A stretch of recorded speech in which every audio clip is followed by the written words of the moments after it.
When Joan of Arc arrived at Orléans in April 1429, the city had been under siege for months.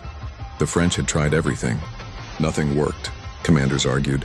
Soldiers waited. Everyone expected defeat. Then a 17-year-old girl rode through the gates carrying a banner and a message. Attack. Not tomorrow. Now, Joan didn't command the army, but she changed it. For the first time in a generation, French troops stopped fighting defensively. They advanced. One by one, the English fortresses around the city were stormed. During the assault on Les Tourelles, Joan was hit by an arrow. She left the field, came back, and led the final push. On May 8, 1429, the Siege of Orléans was lifted. A victory that should have taken years had taken days.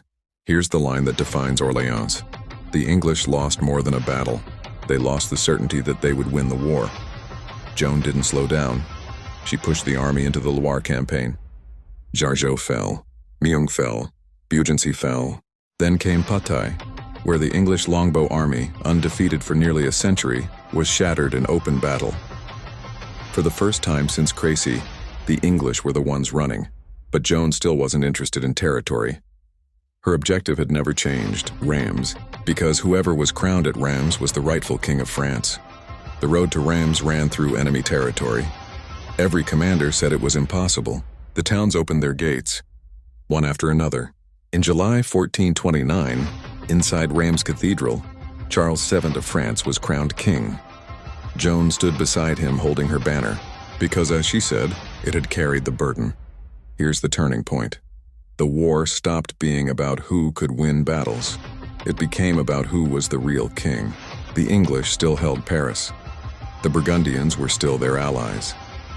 Joan wanted to push forward and finish it. The royal court hesitated. Politics returned. Momentum slowed. In September 1429, the attack on Paris failed. Not because Joan had lost, because the will to follow her had. And for the first time since Orléans, France stopped moving forward. In the next episode, she is captured, put on trial, and left to stand alone.